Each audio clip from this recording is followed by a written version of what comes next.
Hey guys, and welcome back to Brown & Cake's Aquascapes. Today's going to be part 2 in the setup of the Budget Nanoscape series. Today, we're going to be hardscaping and planting the tank. So, should we get into it? Let's do it. Right then guys, the plan for today is we're going to be hardscaping and planting up this nano setup that we set up last episode. For today, all of my supplies came from Aquarium Gardens. They're a fantastic supplier in the UK for aquascaping. If you want it, they've probably got it. Hardscape, plants, equipment, amazing range. Definitely check them out. I'm going to leave a link to their website in the description.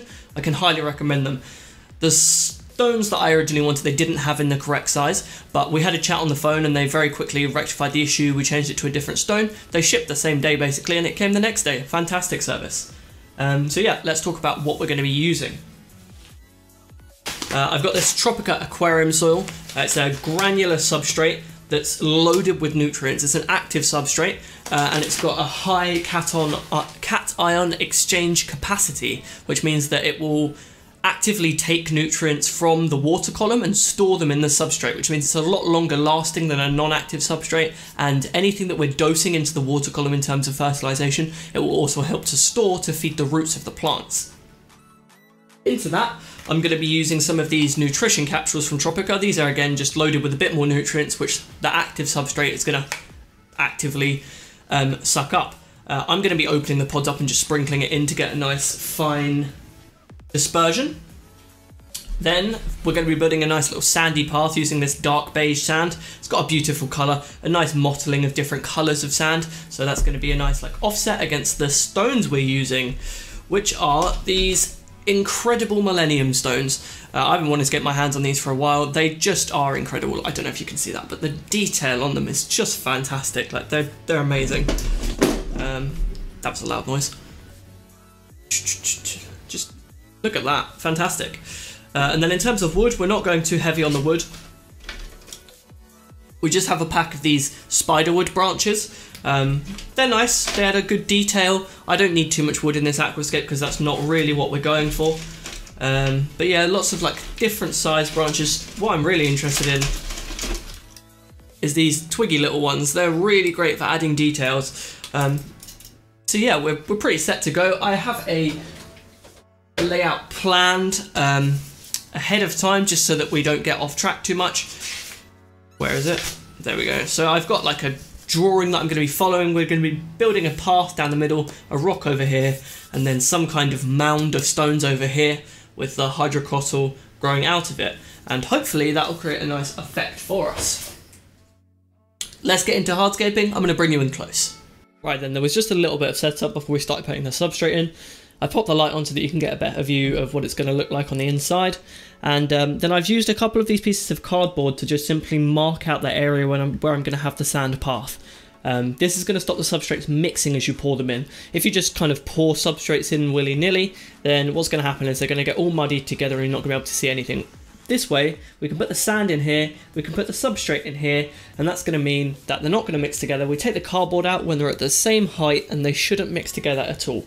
At least that's the hope. So let's get into the hardscaping. I think it's time for a time lapse.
Okay guys, we're all done with Hardscape, so let's talk plants.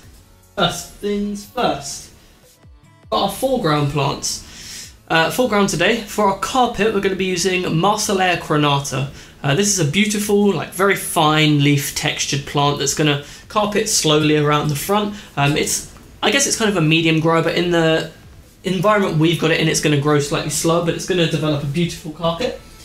Then to contrast that, we've got Pogostemon helferi, which is this really nice, like crisp, crinkly leaf texture. It's going to get quite a bit bigger than the crenata, so it's going to help us develop depth going back.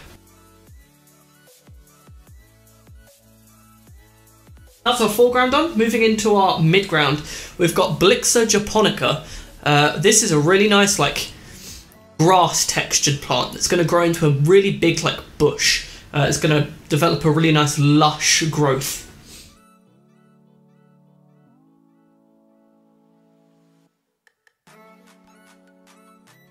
Then we've got Hydrocotyle tripartita Japan, which is a variation of Hydrocotyle tripartita, and this is going to develop a really nice four-leaf clover texture. It looks beautiful, and it's going to kind of grow omnidirectionally. It's going to try and spread sideways and up. It's going to really develop and fill in this back corner of the aquascape, which is going to be great. Moving into our background, we've got a couple of plants going in the background. The first one is Modania kaisak, which is, it looks like bamboo. It's a stem plant that looks like bamboo. It's not actually a grass, it's just a traditional stem plant, but it's going to give us that kind of like really nice Asian rice paddy kind of feel. And finally we've got Spiralis Tiger. This is a beautiful variation of Spiralis, which has got this banded texture down the middle of the leaf. So the outside of the leaf is a lighter yellow, and then the middle of the leaf is a dark green, and it's beautiful. It's a really fast growing. It's probably going to take over the background of the tank, but that's kind of okay. It's going to give it that wild, jungly feel. Then finally, we've got our attached plants. One of our attached plants is going to be the epiphyte plant, Bucephalandra species red. This is going to develop a really nice dark green to red colour, possibly developing a shimmering texture to the leaf and sometimes blue coloration in the leaf, which would be fantastic. We've only got a small amount of that. We'll use it to highlight in that green. You really need that offset. And then for attached plants, finally, we have Monosolenium tenurum, which is labelled as a moss but isn't technically a moss. It's actually a wart. It's very closely related to Riccia, but beautiful. It's going to have a really nice bushy, dense, dark green texture, which is going to help to offset all of these like light green plants we've got. That's our plants. Let's move into planting.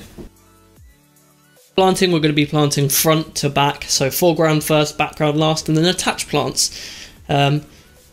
Should be a fun process. We're going to be having the carpet along here mixed in with some of the Pogostemon helferi, the Blitzer to highlight, and then the tripartita up here, the Modania in the background, the Vallisneria right in the back corner, I think probably coming out from somewhere around here just to give a nice shading to the tank.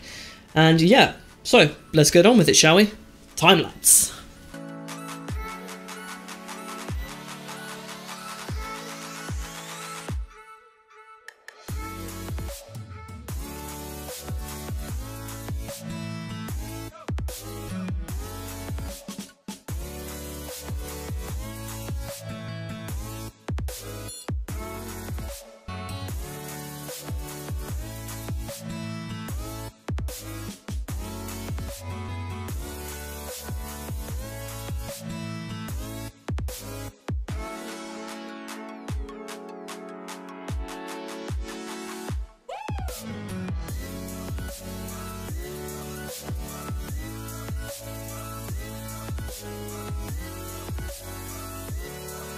Okay guys, and we're done with planting.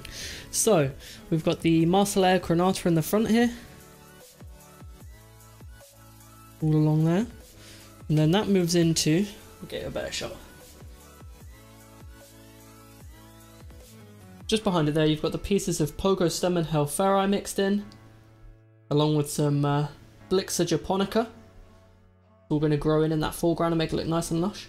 Moving up here, we've got the a little bit more of the Marsilea crenata, along with the Hydrocotyle tripartita, Japan, and that's all going across the top there. Back there, that's all going to spread up around the top. And then moving into the background, we've got this lush jungle of Modania Kaisak, which is going to look great. And then in the background there, the Vallisneria Spiralis Tiger.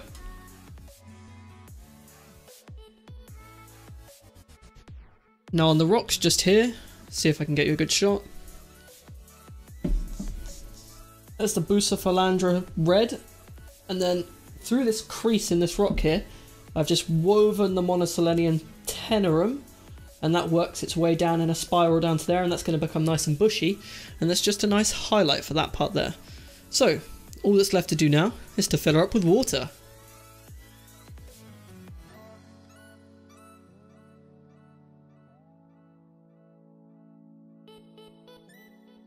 Okay guys, that's us done for today. We're all finished with the tank, we've filled it up with water, and all the plants are planted and going. We've got a nice bit of flow, and we're just going to hope that this grows in nicely. I'm going to give you a bit of a close-up, and thanks for watching today guys. If you enjoyed, don't forget to leave a like and a comment. Let me know what you think of the tank. I think it turned out great.